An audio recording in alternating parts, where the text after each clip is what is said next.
So what happens if you make a mistake in FileSnatch? Let's say you do a run and you accidentally move a bunch of copies that you didn't really want to move, or you made excess copies.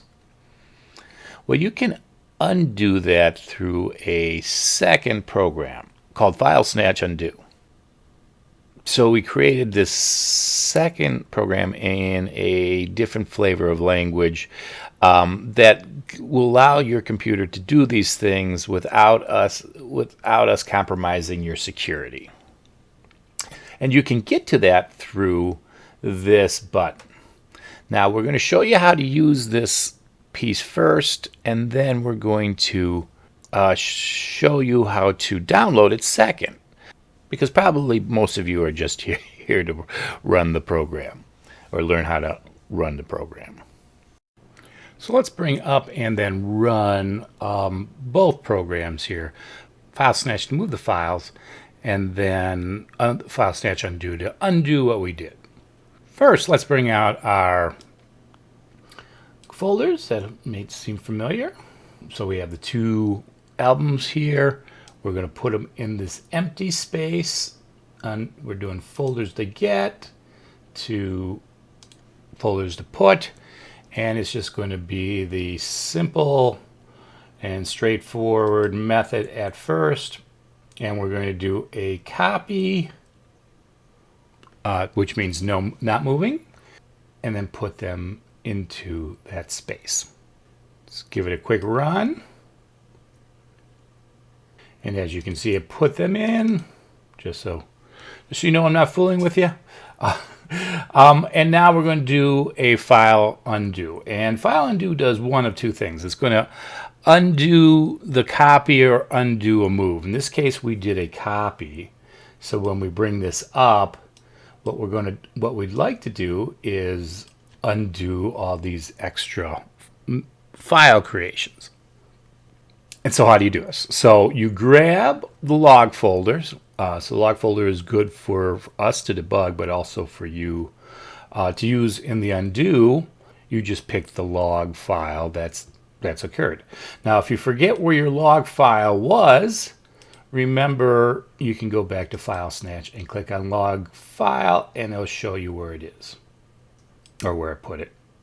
Now I'm going to try to find it myself. Since this is the last run, I've been putting them all in this folder, and this is the last run, so I can technically just go to the date modified and just pick the latest one. So let's click on that, open it up, push play, and then it'll get rid of all these folders. And if you look in the original, there's all those files. And this is going to be how FileSnatch Undo works, is it's going to delete all the copies when you copy, but when you move something, it's going to move it back. So let's go ahead and move these, this time using FileSnatch. So we'll do the same thing, except this time we're going to do the move files, no copy. These are all going to disappear. I'm going to push it, and there you go. As you see, they all move from here to here. And this is usually the larger mistake, is that they say, oh no, I moved all these files and now I want to put them back. Well, you can do that by, again, finding that right one. And again, I'm going to just click the latest one because I know it just ran it. But they're all based on date.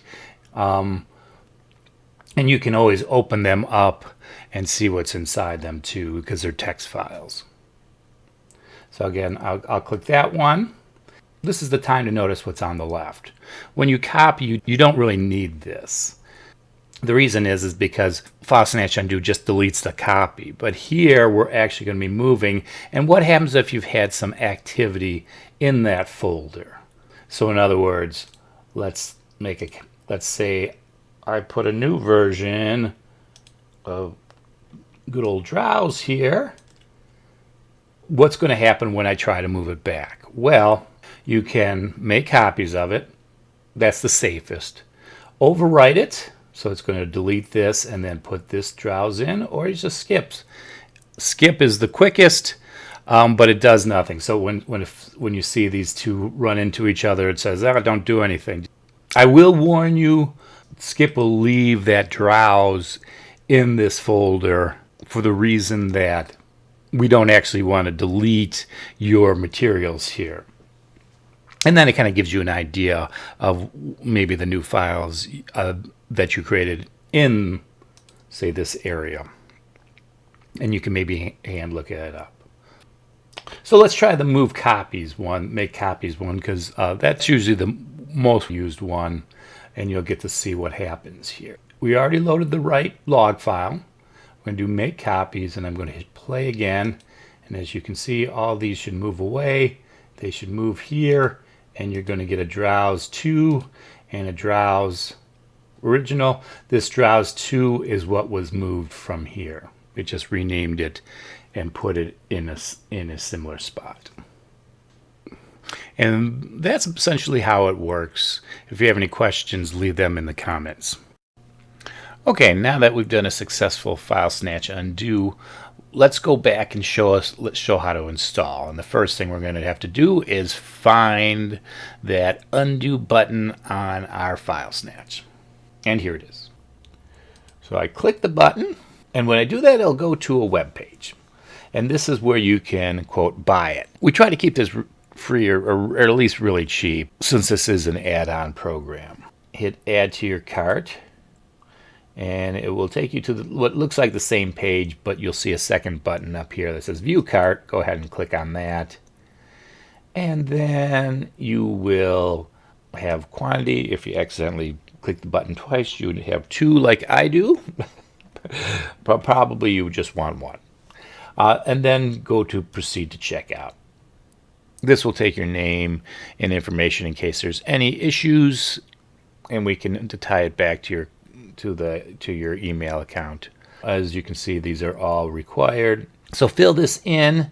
You'll notice here the last box, or the second to last box, is the email address.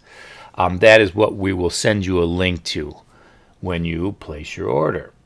Now you might, since it's free, depending on our e-commerce system, you might be able to download it right away. Or you'll get an email with a link in it that you just click, and then you can download it from that link. Make sure you check your email spam folder just in case, if you don't see it. When you get it, you should end up seeing a little undo setup.zip folder. You can either double click on that or just unzip it with a right click, but let's double click it. And you should see an undo setup exe. We're using an old style of setup exe. When you take that out of the zip folder, you will be able to set up our second utility program. Go ahead and double click on it. You may get an error wondering if you should open it. Mine opened right away, but if you click on the more details part of that box, it will just say, okay, we'll let it happen. If you do that, just hit the more details and then accept it to set up. Since this is an exe, some computers worry that it's going to drop a virus on you. It won't. But just in case, make sure you scan everything, including the zip folder, just to be safe. Now, once you get here, go ahead and accept the agreement. If it's okay, it's not one of the longer EULAs. It'll ask you where to put it.